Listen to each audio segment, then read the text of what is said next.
Assalamualaikum warahmatullahi wabarakatuh. Kami dari kelompok 7 kelas TT4805 yang beranggotakan Aldrin Rivaldo Kumakau, Angeluna Ramadhani, Rerin Tri Anisyah Siregar, dan Salsabila Syamira Yanuar. Pada kesempatan kali ini, kami ingin mendemonstrasikan mengenai tugas besar mata kuliah Jaringan Komunikasi dan Data. Berikut adalah hasil penjabaran dari tugas besar kami. Oke, yang pertama saya akan menjelaskan tentang topologi jaringan, di mana topologi jaringan yang digunakan kelompok 7 merupakan topologi hybrid, yaitu gabungan dari topologi star dan point-to-point. Topologi ini menghubungkan 3 gedung perusahaan menggunakan router sebagai penghubung antar jaringan dan switch sebagai penghubung perangkat dalam satu divisi. Di mana gedung 1 terdapat 3 divisi, yaitu divisi A, divisi B, dan divisi C. Setiap divisi memiliki switch dan beberapa PC representatif yang terhubung membentuk topologi star. Ketiga switch tersebut terhubung ke switch pusat, kemudian diteruskan ke router gedung 1 yang berfungsi sebagai gateway dan penghubung ke jaringan lain. Gedung 2 berisi divisi D dengan 2 switch dan 2 PC representatif. Seluruh perangkat pada gedung ini terhubung ke router gedung 2 untuk mengatur komunikasi jaringan dan akses ke server. Pada gedung 3 berfungsi sebagai pusat layanan perusahaan yang berisi server dan router gedung 3. Server menyediakan layanan DNS dan web server sehingga seluruh divisi dapat mengakses website perusahaan melalui nama domain yang telah dikonfigurasi. Ketiga router internal ini saling terhubung menggunakan koneksi point-to-point, sedangkan router gedung 3 juga terhubung ke router internet untuk mensimulasikan akses ke jaringan luar.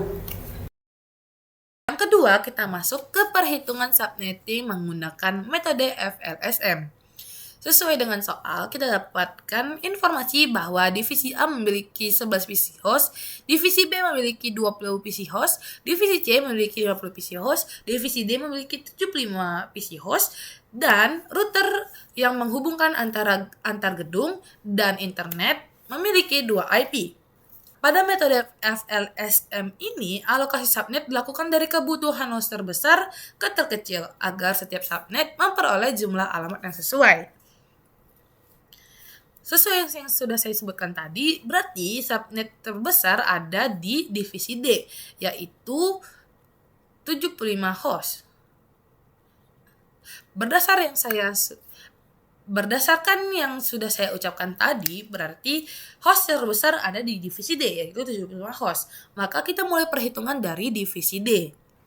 Divisi D membutuhkan 75 host karena setiap subnet memerlukan satu alamat network dan satu alamat broadcast. Maka jumlah alamat yang dibutuhkan adalah 75 tambah 2 sama dengan 77 alamat. Nah, selanjutnya kita mencari alamat terdekat yang memenuhi 77. Tetapi tidak boleh kurang dari 77. Maka kita dapatkan 128 atau sama dengan 2 pangkat 7. Lalu, karena kita terdapat 7 bit host, maka prefix subnetnya adalah 32 dikurang 7 sama dengan 25. Nah, 32 ini didapatkan dari jumlah bit IPv4. Tadi kan kita udah dapat nih prefixnya /255, maka subnet masknya adalah 255.255.255.128. Selanjutnya, pada ketentuan soal kita dapat IP private yaitu 10.7.0.0/16, di mana 10.7.0.0 ini merupakan alamat awal atau alamat jaringan utama.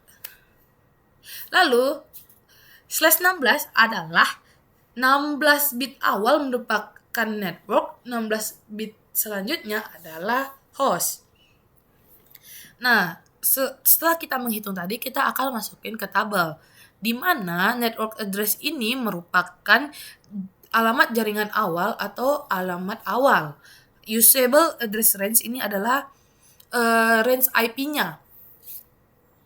Lalu broadcast address adalah alamat terakhir. Prefix subnet mask ini menunjukkan ukuran subnet dan jumlah host yang dapat ditampung. Oke, tadi sesuai perhitungan, pada subnet divisi D, network address-nya adalah 10.7.0.0 karena alamat awal kita adalah 10.7.0.0. Lalu, broadcast address kita adalah 10.7.0.127, prefix kita /25, dan IP range kita berada di 10.7.0.1 hingga 10.7.0.126. Selanjutnya, host terbesar didapatkan oleh subnet divisi C, yaitu sebesar 50 host. Dengan menggunakan perhitungan dari subnet divisi D tadi, didapatkan network address-nya adalah 10.7.0.128.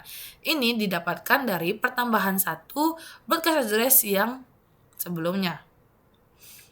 Lalu, broadcast address-nya 10.7.0.191, prefix-nya adalah /26, dan IP range-nya berada di 10.7.0.129 sampai 10.7.0.190.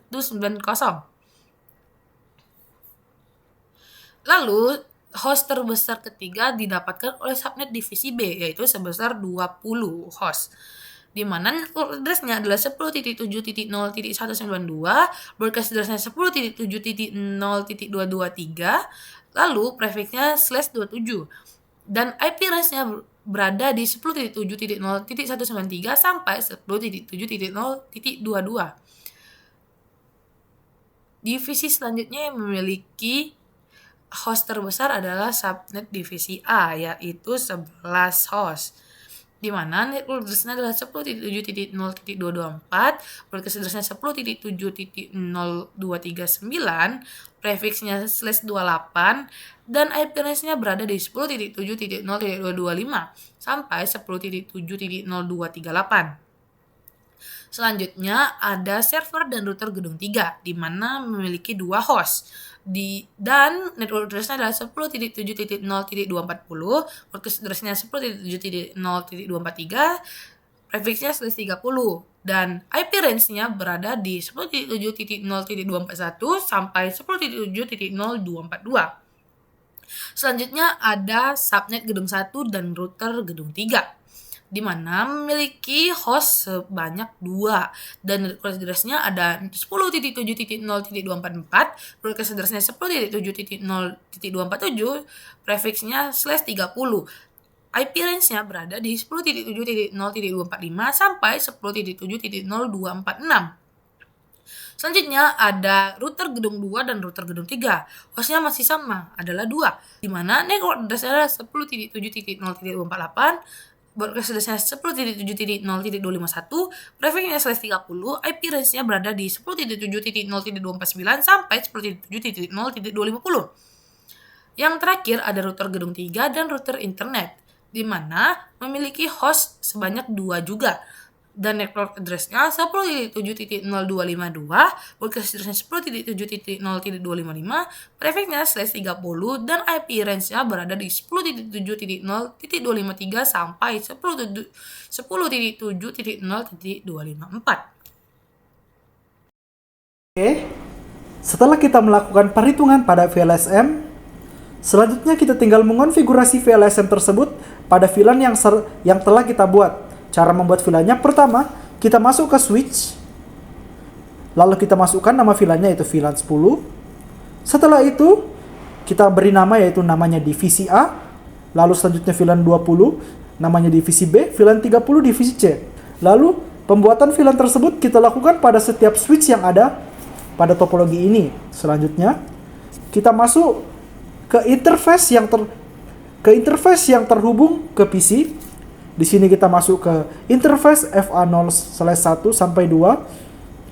Lalu kita konfigurasi switch port mode akses, dan kita konfigurasi lagi switch port akses VLAN 10, di mana PC ini PC yang ada pada VLAN 10 atau divisi A, maka kita konfigurasi VLAN 10.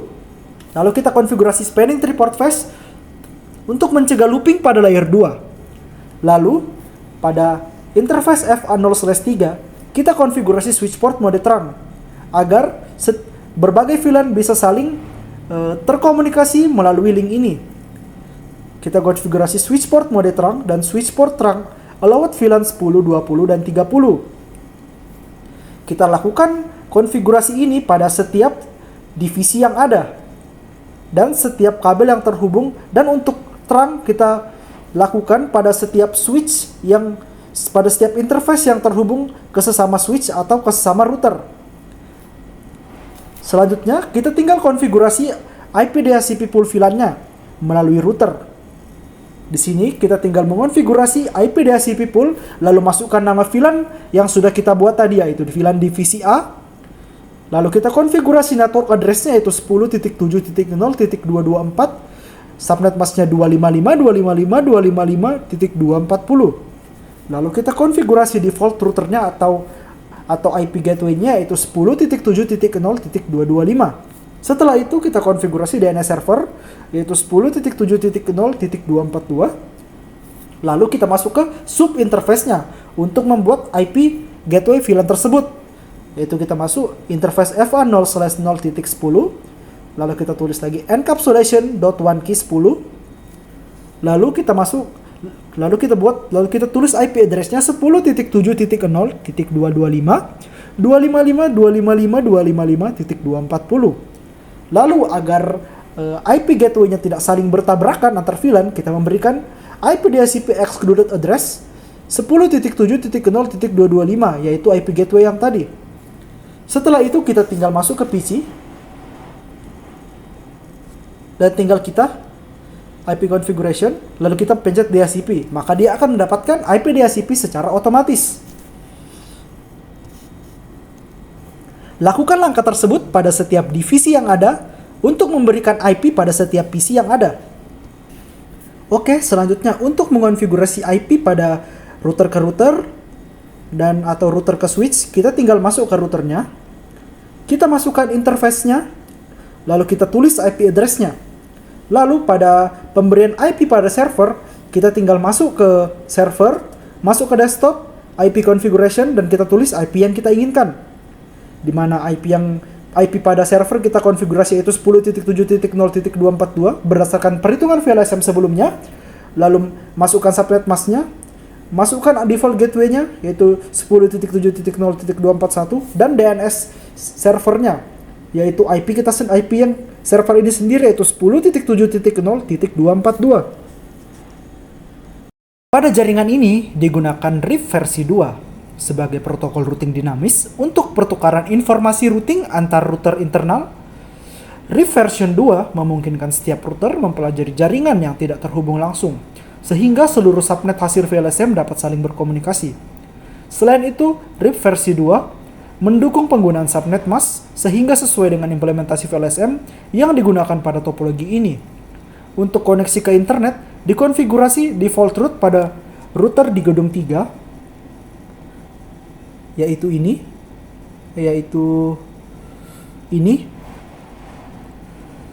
yang mengarah ke router internet, yaitu router ini.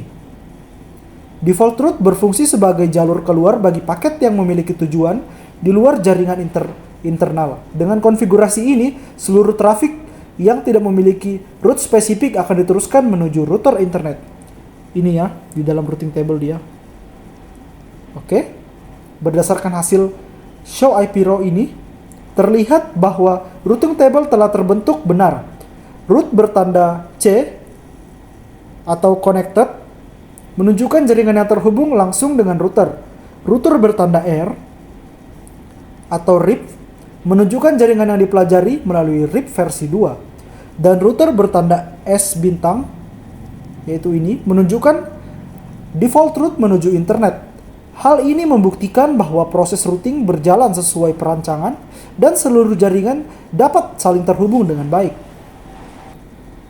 Dapat dilihat dari tabel routing ini bahwa seluruh jaringan internal telah berhasil dipelajari melalui RIP versi 2 dan jalur menuju internet juga telah tersedia melalui default route, sehingga komunikasi antara divisi DNS server, web server, dan web server dapat berjalan dengan baik. Adalah MAC address table pada switch. Switch bekerja pada layer 2 dan menggunakan MAC address table untuk mengetahui perangkat mana yang terhubung pada setiap port. Ketika suatu perangkat mengirim frame, switch akan mempelajari MAC address sumber dan menyimpannya ke dalam tabel ini. Pada tabel dapat dilihat MAC address dari beberapa perangkat beserta port tempat perangkat tersebut terhubung. Dengan adanya MAC address table, switch dapat mengirim frame langsung ke port tujuan sehingga komunikasi menjadi lebih efisien dan tidak perlu melakukan broadcast ke seluruh port. Selanjutnya adalah ARP table atau Address Resolution Protocol Table. ARP digunakan untuk menerjemahkan alamat IP menjadi alamat MAC sebelum data dapat dikirim pada jaringan lokal. Ketika sebuah host ingin mengirim data ke perangkat lain, host harus mengetahui MAC address tujuan. Jika belum diketahui, host akan mengirim ARP request dan menerima ARP reply. Hasil proses tersebut kemudian disimpan dalam ARP table seperti yang terlihat pada tampilan ini. Pada tabel dapat dilihat pasangan antara IP address dan MAC address yang telah berhasil dipelajari selama proses komunikasi. Saya akan melakukan pengujian konektivitas jaringan. Pertama, saya melakukan ping dari PC pada divisi A ke PC pada divisi B. Hasil pengujian menunjukkan paket berhasil diterima yang menandakan bahwa kedua divisi dapat saling berkomunikasi dengan baik. Selanjutnya, saya akan melakukan ping dari divisi A ke divisi C. Hasil pengujian berhasil sehingga komunikasi antar VLAN dapat berjalan sesuai dengan konfigurasi yang telah dibuat. Berikutnya saya akan melakukan ping dari divisi A ke divisi D yang berada pada gedung berbeda. Hasil pengujian menunjukkan paket dapat mencapai tujuan tanpa kendala, sehingga koneksi antar gedung berjalan dengan baik. Setelah itu, saya akan melakukan pengujian ping ke gateway masing-masing jaringan.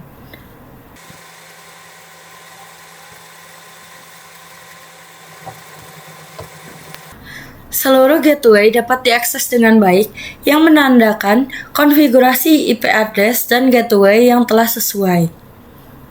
Kemudian, saya akan melakukan ping ke server yang berada pada gedung 3.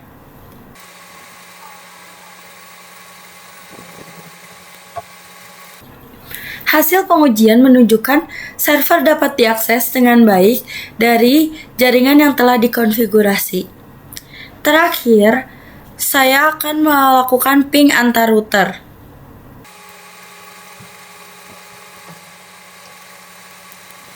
Seluruh pengujian berjalan dengan baik dan setiap router dapat saling terhubung, yang menunjukkan bahwa routing antar jaringan telah berfungsi sesuai perancangan. Berdasarkan hasil pengujian tersebut, dapat disimpulkan bahwa seluruh perangkat pada topologi ini berhasil terhubung dan dapat saling berkomunikasi sesuai dengan perancangan jaringan yang telah dibuat. Selanjutnya saya Jelaskan mengenai konfigurasi DNS resolution dan menguji setiap divisi dapat mengakses web server. Pertama kita ke server, lalu setelah itu kita ke menu service dan ke HTTP. Di sini kita sudah membuat kode HTML sebagai kode untuk web server yang akan kita akses. Selanjutnya kita ke DNS. Jadi DNS ini atau Domain Name System, dia berfungsi untuk menerjemahkan nama domain menjadi alamat IP. Sehingga kita tidak perlu menghafal alamat IP server untuk mengakses web tersebut. Di konfigurasi ini kita memiliki dua resource record, yaitu yang pertama ada record dengan nama domain kelompok7.com yang mengarah ke alamat IP 10.7.0.242. Selanjutnya ada record kedua yang bernama CNAME record yang memiliki nama domain www.kelompok7.com yang merupakan alias dari kelompok7.com. Nah, dengan konfigurasi ini, kita dapat mengakses website menggunakan www.kelompok7.com maupun kelompok7.com. Dan sekarang saya akan menjelaskan mengenai proses dari DNS resolution-nya. Jadi, ketika pengguna mengetik www.kelompok7.com, klien akan mengirim permintaan ke DNS server dan DNS server akan mencari record yang sesuai dan menemukan bahwa www.kelompok7.com merupakan CNAME dari kelompok7.com. Kemudian DNS server akan menemukan arecord kelompok7.com yang mengarah ke alamat IP 10.7.0.242. Setelah itu, DNS server akan mengirimkan alamat IP tersebut kepada klien. Selanjutnya, klien akan menghubungi web server dengan alamat 10.7.0.242 dan web server akan mengirimkan halaman website sehingga website dapat ditampilkan pada browser. Dan nanti akan kita buktikan pada demonstrasi pengujian setiap PC. Selanjutnya, kita akan menguji apakah setiap divisi dapat mengakses web server atau tidak. Kita akan menguji ke divisi pertama, yaitu divisi A, di mana kita akan mengakses menu web browser dan kita akan mengetik http://kelompok7.com. Lalu kita akses, dan divisi A berhasil mengakses web server, dan inilah bentuk tampilan dari web server kelompok kami.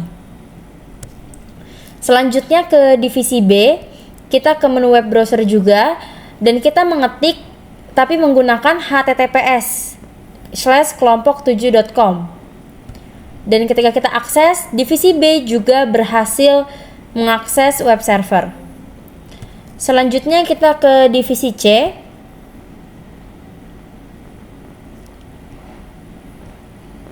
Di mana kita menulis nama domain yaitu www.kelompok7.com.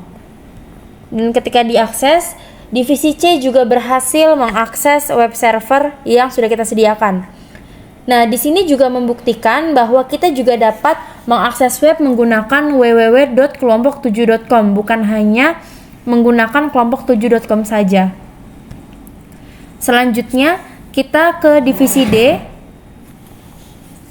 Dan kita ke menu web browser dan mengetik https://www.kelompok7.com. Dan untuk divisi D juga berhasil mengakses web server yang sudah dibuat oleh kelompok kami.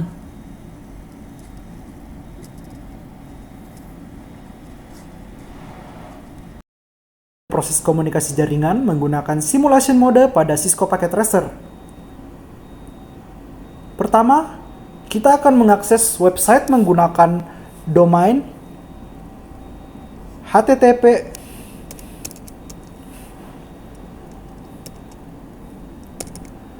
kelompok7.com.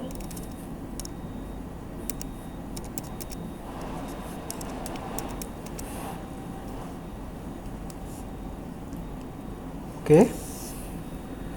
Sehingga dapat terlihat seluruh proses komunikasi yang terjadi. Proses pertama adalah DNS resolution.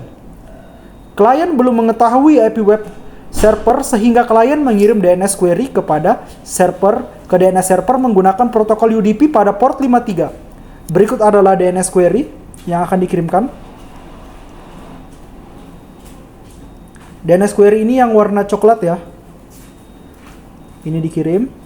Oke. Oke, sudah sampai. Setelah sampai, DNS server kemudian mencari record yang sesuai dan mengirim DNS reply berisi alamat IP dari web server. Ini adalah DNS reply-nya.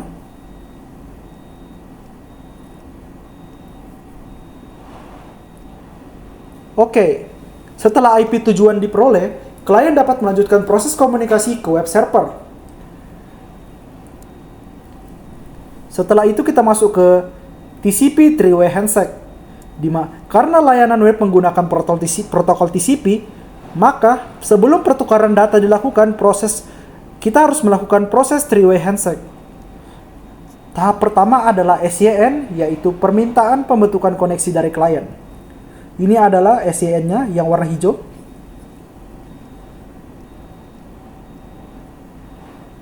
Oke, setelah diterima, masuk ke tahap kedua. Tahap kedua adalah SYN ACK yang dikirim server sebagai respon bahwa permintaan koneksi diterima. Ini adalah SYN ACK-nya. Oke, setelah SYN ACK diterima, masuk ke tahap 3. Kita mengirimkan acknowledge dari klien sebagai konfirmasi bahwa koneksi berhasil dibangun. Setelah tahap ketiga ini selesai, koneksi TCP telah terbentuk dan siap digunakan untuk pertukaran data. Berikut adalah ACK-nya. ACK-nya yang warna hijau ya. Oke, ACK berhasil diterima. Kita masuk ke HTTP. Setelah koneksi TCP dibuat, klien mengirim HTTP request kepada web server untuk meminta halaman website. Jadi setelah proses SCN ACK berhasil, ACK dikirim terlebih dahulu, selanjutnya akan dikirim HTTP request. HTTP request ini yang warna ungu ya. Ini adalah HTTP request yang warna ungu. Begitu flow-nya. Setelah nih, HTTP request-nya sudah diterima, maka kita masuk ke tahap kedua, yaitu web server kemudian mengirimkan HTTP respon yang berisi halaman website kepada klien. Ini adalah HTTP responnya.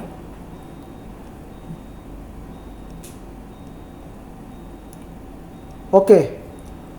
Setelah HTTP respon diterima, data ini akan digunakan pada tampilan browser pengguna. Coba kita buka tampilan browser pengguna, apa sudah? Nah, berikut sudah ditampilkan tampilan browser pengguna. Berdasarkan simulation mode, dapat dibuktikan bahwa proses komunikasi berjalan secara lengkap, di mana dari DNS menggunakan UDP, dilanjutkan pembentukan koneksi TCP melalui three-way handshake, kemudian pertukaran data menggunakan HTTP hingga halaman website berhasil ditampilkan. Kami menyimpulkan, seluruh konfigurasi jaringan mulai dari VLAN, routing, DNS, hingga web server telah berhasil diimplementasikan. Hal ini dibuktikan dengan keberhasilan setiap divisi mengakses web menggunakan domain, tabel routing yang sesuai, ARP dan MAC table yang terbentuk dengan benar, serta protokol simulation yang menunjukkan proses komunikasi jaringan berjalan tanpa kendala. Sekian demonstrasi dari kelompok kami. Terima kasih telah memperhatikan. Wassalamualaikum warahmatullahi wabarakatuh.